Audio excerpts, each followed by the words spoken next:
surface. Okay, here we need to clean just to demonstrate. Then I have my intrasulcular incision in contact with the bone, and this incision is going up to the middle part of the papilla. Okay? Then you take the first tunnel instrument, the first one, I explained it to you. You go straight, you push the soft tissue away. We have to go deep. Deep means up to the bottom of the vestibulum.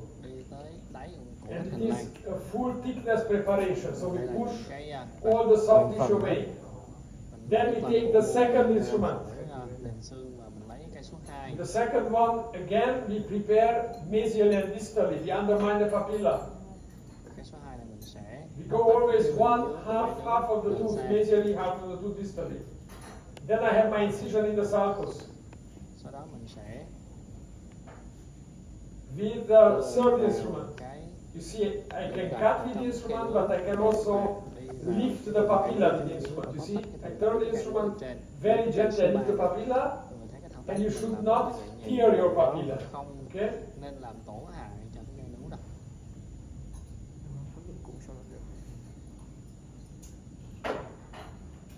Then I want to be sure that I don't have tension, so I pull the lid down, and I move my blade in contact with the inner surface of the tunnel.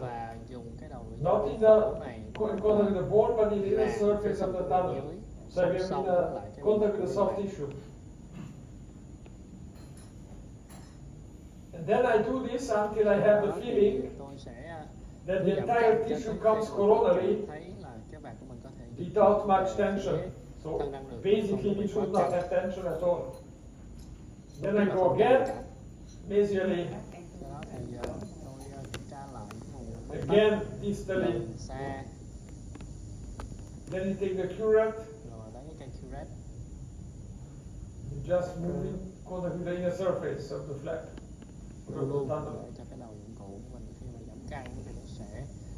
The fibers that you feel, you remove, okay?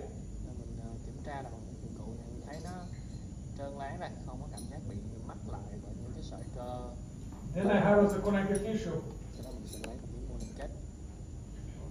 How do I do it? I take the SM67, then make one incision on the crest, roughly 1 millimeter in the depth, or maybe 1.5. Then I turn the blade, and I prepare parallel to the surface. And then a third incision parallel to the bone, but under the connective tissue. Then you take your periosteal elevator and very gently lift the connective tissue from the underlying bone.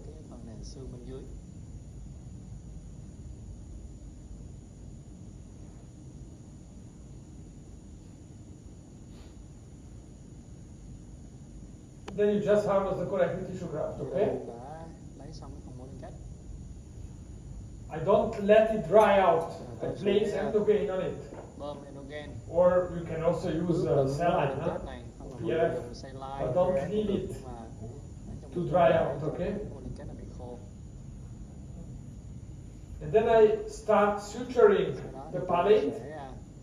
I do this very fast, but of course, in this time, the connective tissue should not dry out. It's very important. This is my modified mattress suture, which in fact pulls the margins together, okay, and stops the bleeding. Because we are going to start from distally and you very gently move mesially.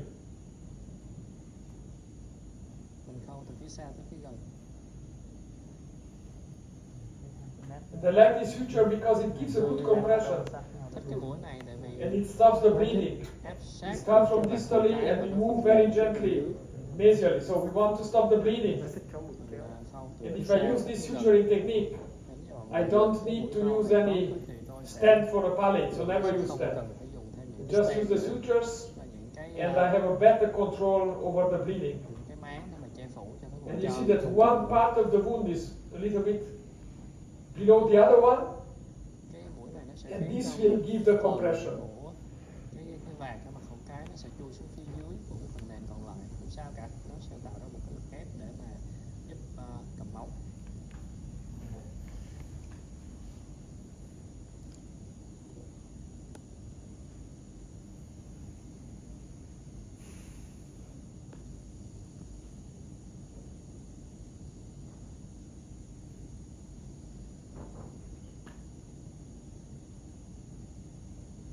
Okay.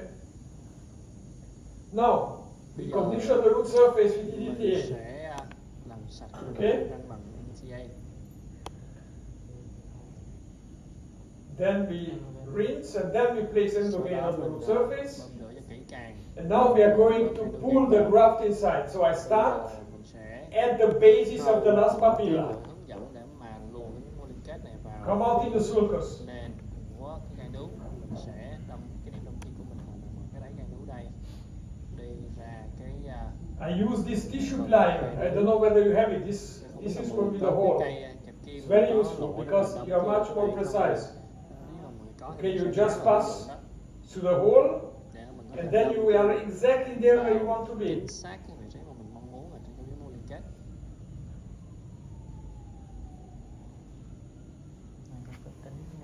And then you go back and come out in the same papilla but more coronally. So we enter apically, capture the graft, come back, and come out coronally. Mình đâm kim từ cái nền Yeah? vào mô liên kết là cái gì các bạn? Not so difficult. Nó một cái vị trí nó là cái răng hơn. So I prefer always a guiding suture because if you try to push the graft inside and you don't secure it with your suture, it may get lost. So now I'm pulling the graft, Kéo cái mô liên kết đó and you have to watch out nền bên dưới đây. not to turn the graft, okay? Đừng có để cho cái mô liên Because we want to have a flat surface. I want to have a surface like a membrane. mình sẽ muốn giữ cái mô liên kết này giống lại thành là một cái màng vậy, một cái màng. And then I have my first knot. Và sau đó mình sẽ thắt chỉ.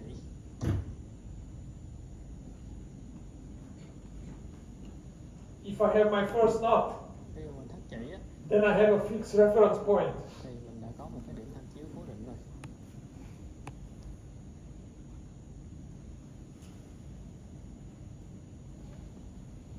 And then I can pull the graft in the other direction. Sau đó thì mình có thể kéo cái mô liên kết này cố định ở cái phía bên gai nướu còn lại. So now I do the same. I enter in the soft tissue Tương tự như vậy đó, mình đâm from outer side to the inner side in the deepest part. phần gai nướu, cái phần nướu sâu hơn, đi ra vùng gai nướu, rồi đi xuyên vào cái mô liên kết. Then I capture this part of the graft as well. Có lẽ là cái mô liên kết này nó hơi nhỏ nên mình phải đâm kim một lần sang qua để em thấy là cái mô liên kết nó dài hơn thì phải đâm 2 lần. Go back and come out more coronally, okay? Bị xoay. Mình cũng đâm kim trở lại và ở cái vị trí nó nằm một cái thân răng hơn đáy cái gai nướu đấy.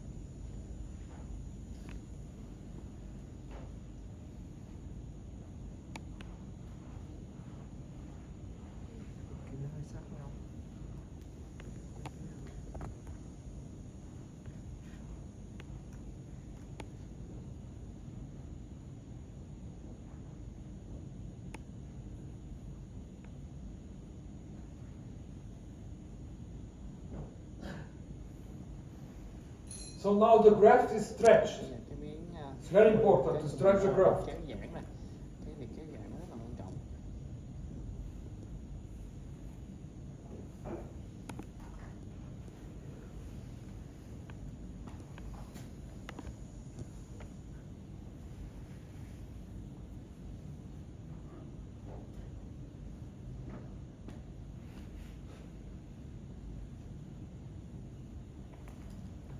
Okay, now the graft is stretched, is in the tunnel, but now we have to move it a little bit more coronally. Now you have to be very careful. So we start from lingually. I leave the end of the suture lingually, capture the graft at the line angle. I push the graft a little bit more coronally, but I get in the graft from the outer side to the inner side. And then I go back the same way I came around the tooth. Sau đó tôi quay lại cái vùng tiếp xúc đó.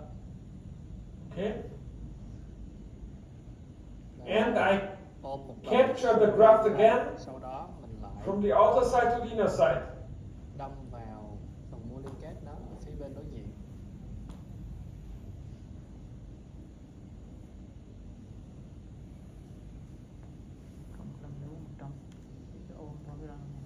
Yeah. And then you go back again. Sau đó mình lại And the first knot qua điểm tiếp cận is going to be lingually. chỉ đầu tiên ở phía mặt lưỡi. Because if I make this knot, Nếu như mà mình thắt chỉ then this is pulling the graft. thì nó sẽ kéo cái phần mô ghép lên. Okay, you can see that the graft is coming very nicely coronally. Okay? Mà mình càng thắt chỉ So it's easy. thì miếng ghép của mình nó càng Just have to understand. khá là dễ dàng thôi, mọi người hiểu nguyên lý là được. Nó kéo lên luôn.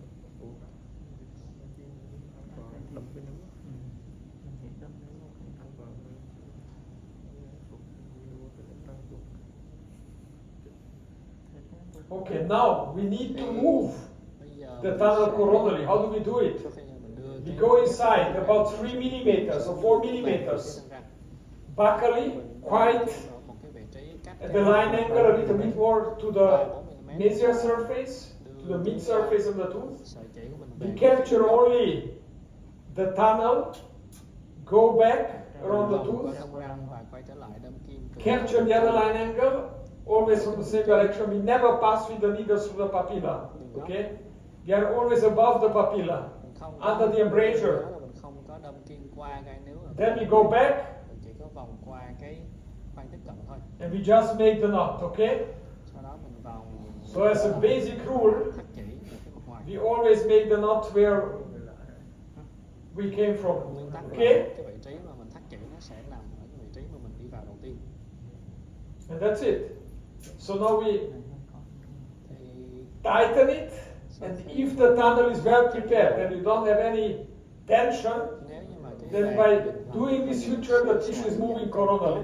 thì ở cái bước này khi mình Okay, thắt chỉ, and nó that's sẽ it. căng. And when I'm using monofilm material, polypropylene or something like that, I turn 3 times Tôi sẽ around my instrument. 3 vòng chính. 1, 2, 3, and then I make 1, 2, 3. the first tightening. Not 2 Tôi sẽ times. 1, siết 2, chỉ. 3, zack. Otherwise, it may open with the monofilm. Okay. Cái cây kẹp kim của mình trước khi mình thắt cái bước đầu tiên. And I always cut the sutures lingually. I go with my perio probe underneath, with the curve probe, lift it, and my dental assistant is cutting the suture lingually, and I pull it out buccally, okay? Yeah? Mình thắt chỉ mình kéo lên thì giờ xong mình cắt chỉ. All clear? Mọi người có rõ không ạ? Very good. Đấy ha. So then, please work at the buccal surface. Hãy thực tập với cái mặt ngoài So trước. maybe on the you have worked now on one part of the jaw, or you take the other part of the jaw, okay? Hồi sáng là mình thực tập một bên của cái hàm. First premolar, please. Mình sẽ thực tập một bên Cái đầu heo này của ai cắt xe tua ấy đó là là Any questions? ai cắt hết trơn rồi. We are going to go slowly, slow, step by step. rất là từ từ thôi. Có mic vô trong tay đó nha. Thêm một cái mic vô trong tay nữa với lại cho bác mình hỏi. So first step is to create the recession. Con này cắt hết trơn không còn gì đó. Hỏi kỹ thuật giúp anh. Không phải hẳn của mình. Cho mình cái bộ được không? Cái đầu heo này không có chỗ cho nó đi vào. Để mà bằng cái xe tua heo này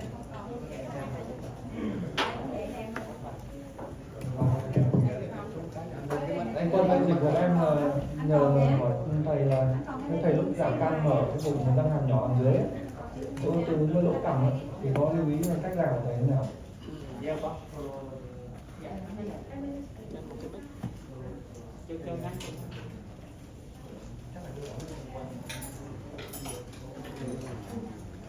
Còn đồ khác đâu? Professor Sculean, we got the first question regarding the mental nerve.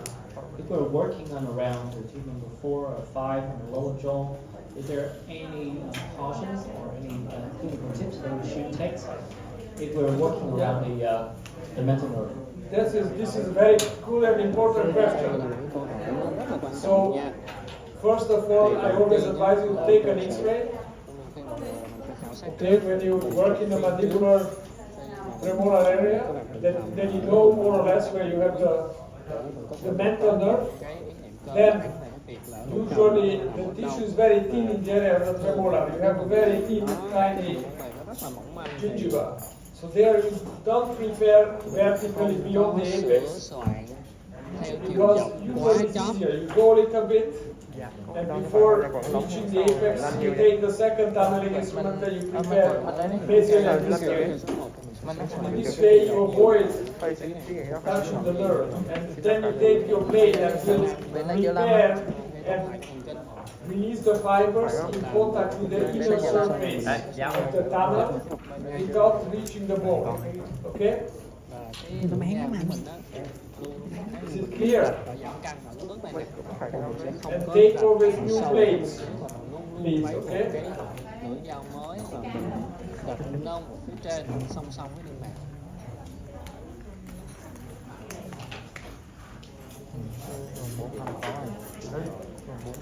Dạ câu trả lời của thầy như vậy có đáng chưa ạ? Nhưng mà dung dao, nhưng mà Nếu chưa thì mình cứ hỏi tiếp.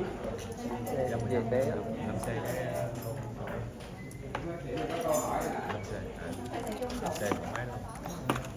Cái nhau kia thì mở đợi nó.